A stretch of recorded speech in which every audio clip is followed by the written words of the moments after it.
আগামী ৮ ফেব্রুয়ারি ইন্টার মায়ামির জার্সিতে মাঠে নামবেন লিওনেল মেসি। এই ম্যাচে তিনি খেলবেন বার্সেলোনার বিপক্ষে। ম্যাচটি হবে একটি ফ্রেন্ডলি ম্যাচ। হ্যাঁ, আপনি ঠিকই শুনেছেন, বার্সেলোনার সাথেই ম্যাচ খেলবেন লিওনেল মেসি। আগামী ৮ ফেব্রুয়ারি ফুটবল বিশ্বে আবারও আলোচনার কেন্দ্রবিন্দুতে চলে এসেছেন লিওনেল মেসি। প্রশ্ন একটাই, এই দিনে ইন্টার মায়ামির জার্সিতে মাঠে নামবেন মেসি? আর যদি নামেন, তাহলে কার বিপক্ষে খেলবেন তিনি? এই প্রশ্নের উত্তর জানতে গিয়ে অনেক ফুটবল ভক্তই একটু বিভ্রান্ত হয়ে পড়েছেন, কারণ শোনা যাচ্ছে মেসি খেলবেন বার্সেলোনার বিপক্ষে। এই কথা শুনে স্বাভাবিকভাবেই অনেকেই ধরে নিচ্ছেন লা লিগার সেই ঐতিহ্যবাহী বার্সেলোনা, যেখানে একসময় মেসি নিজেই খেলেছেন। কিন্তু এখানেই রয়েছে সবচেয়ে বড় ভুল বোঝাবুঝি।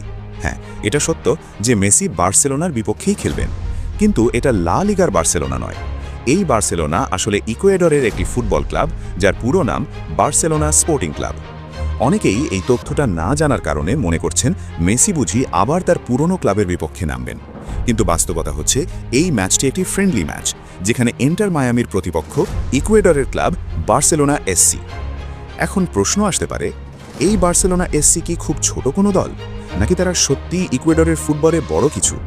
উত্তরটা পরিষ্কার, বার্সেলোনা এসসি ইকুয়েডরের অন্যতম সেরা ও জনপ্রিয় ক্লাব। এই ক্লাবটির ইতিহাস অনেক পুরনো। ইকুয়েডর লিগে তারা বহুবার চ্যাম্পিয়ন হয়েছে এবং দেশটির সবচেয়ে সমর্থক সংখ্যা থাকা দলগুলির একটি। শুধু ইকুয়েডরেই নয়, লাতিন আমেরিকার ফুটবলেও এই ক্লাবটির একটা আলাদা পরিচিতি রয়েছে। তাহলে প্রশ্ন আসে, ইন্টার মায়ামির মতো একটি MLS ক্লাবকে কেন ইকুয়েডরে আমন্ত্রণ জানানো হলো? এখানেই আসে আরেকটি গুরুত্বপূর্ণ বিষয়। শোনা যাচ্ছে ইকুয়েডর লিগের প্রেসিডেন্ট নিজেই ইন্টার মায়ামিকে আমন্ত্রণ জানিয়েছেন এই ফ্রেন্ডলি ম্যাচের জন্য। কিন্তু কেন? এর পেছনে মূল কারণটি লুকিয়ে আছে একটি নামেই, লিওনেল মেসি। কারণ মেসি মানেই শুধু একজন ফুটবলার নয়, মেসি মানেই স্টেডিয়াম কানায় কানায় ভর্তি, টিকিটের চাহিদা আকাশ ছোঁয়া, বিশ্বজুড়ে মিডিয়ার নজর আর লাখো দর্শকের আবেগ। ইকুয়েডরের ফুটবল ভক্তদের জন্য এটা একটা স্বপ্নের সুযোগ, কারণ সবাই তো আর ইউরোপ বা আমেরিকা গিয়ে মেসির খেলা দেখতে পারে না। কিন্তু এই ম্যাচের মাধ্যমে তারা নিজেদের দেশেই নিজেদের চোখের সামনে মেসির খেলা দেখার সুযোগ পাচ্ছেন। এই কারণেই বলা যায় এই ম্যাচ আয়োজনের পেছনে সবচেয়ে বড় আকর্ষণ মেসি। মেসি খেলবেন বলেই স্টেডিয়াম পুরোপুরি ভর্তি হবে, টিকিটের দাম স্বাভাবিকের তুলনায় বাড়বে, ম্যাচের গুরুত্ব বহুগুণে বেড়ে যাবে। এটা অস্বীকার করার কোনো সুযোগ নেই।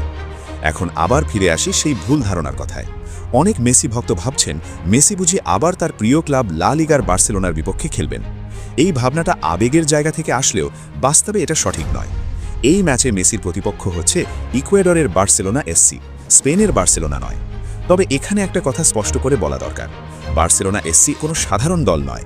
তারা ইকুয়েডরের ফুটবলে একটা বড় নাম, একটি শক্তিশালী ক্লাব এবং দেশের ফুটবল ইতিহাসের গুরুত্বপূর্ণ অংশ। তাই এই ম্যাচকে হালকাভাবে নেওয়ার সুযোগ নেই। একদিকে আছে ইন্টার মায়ামি, যাদের নেতৃত্বে রয়েছেন লিওনেল মেসি, অন্যদিকে আছে ইকুয়েডরের গর্ব বার্সেলোনা এসসি। ম্যাচটি যেহেতু একটি ফ্রেন্ডলি ম্যাচ, তাই এখানে পয়েন্ট বা ট্রফির চাপ নেই, কিন্তু আবেগ, উত্তেজনা আর দর্শকের আগ্রহ সবকিছুই থাকবে সর্বোচ্চ পর্যায়ে। সবশেষে আবার একবার পরিষ্কার করে বলা দরকার, ম্যাচটি হবে ৮ ফেব্রুয়ারি। মেসি খেলবেন ইন্টার মায়ামির জার্সিতে। প্রতিপক্ষ বার্সেলোনা, কিন্তু সেটা লা লিগার বার্সেলোনা নয়, এটা ইকুয়েডরের ক্লাব বার্সেলোনা এসসি।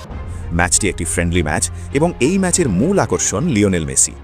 ইকুয়েডরের ফুটবল ভক্তদের জন্য এটা নিঃসন্দেহে একটি ঐতিহাসিক মুহূর্ত, আর মেসি ভক্তদের জন্য আরেকটা সুযোগ প্রিয় তারকাকে মাঠে দেখার।